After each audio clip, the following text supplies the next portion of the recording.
Hello बच्चों, मैं मंजू पाठक।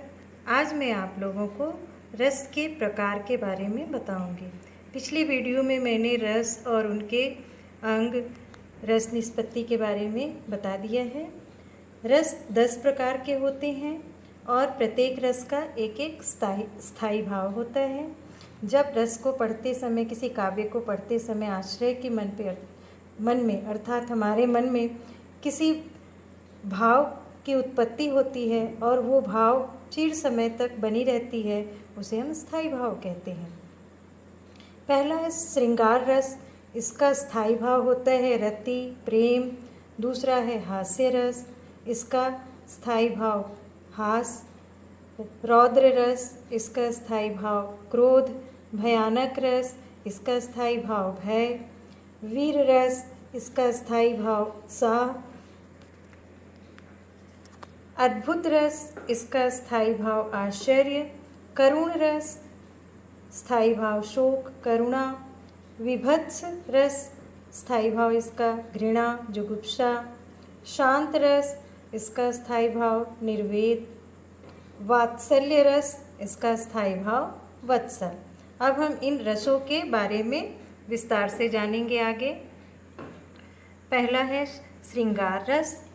जहाँ स्त्री पुरुष के प्रेम भाव का वर्णन किया जाता है, वहाँ श्रृंगार रस होता है। इसका स्थायी भाव रति है। श्रृंगार रस 2 प्रकार के होते हैं।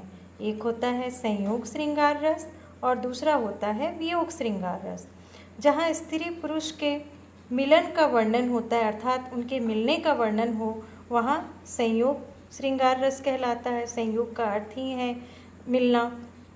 जैसे बतरस लालच लाल की मुरली धरी लुकाय, सौह करे भौहनी हंसे दैन कहे न जाय।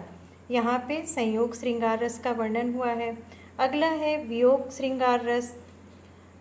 जहाँ स्त्री पुरुष के मध्य विरह या वियोग का वर्णन होता है, उसे वियोग श्रृंगार रस कहा जाता है। जैसे मधुबन तुम कत रहत हरे, विरह वियोग श्याम सुंदर के ठाढ़े क्यों न जरे। अर्थात हे मधुबन, तुम श्याम सुंदर के विरह में इस प्रकार से हरे भरे क्यों रह गए, तुम खड़े ही क्यों नहीं जल गए। अगला रस है हास्य रस। नाम से ही पता चलता है हास्य यानी कि हंसना। इसे हम कॉमेडी जैसे आजकल कहते हैं। जब किसी की विचित्र वेशभूषा, हाव भाव देखकर हंसी आती है, वहाँ हास्य रस होता है। इसका स्थायी भाव हास होता है।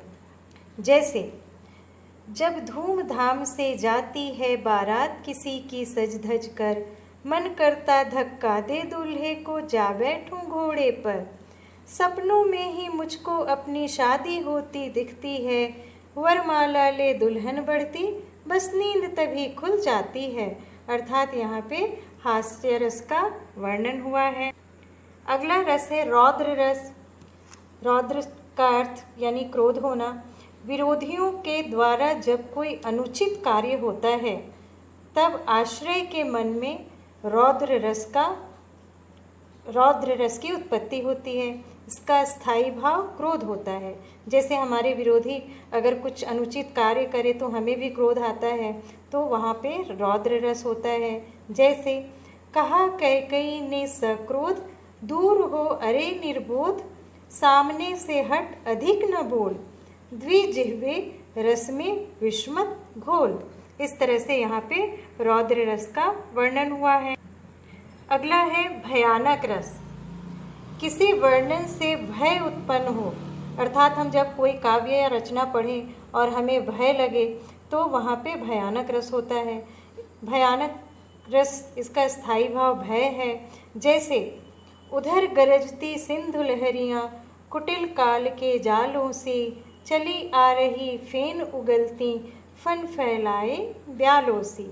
अर्थात जब सिंधु अर्थात सागर अपनी विशाल लहरों को बढ़ाती है, जैसे तूफान आता है और सागर की लहरें गरजती है, तो हमें डर लगता है, यानी आश्रय के मन में भय लगता है, तब वहाँ पर भयानक रस होता है। अब मैं अगले वीडियो में आप लोगों को बाकी के रसों के बारे में बताऊंगी। धन्यवाद।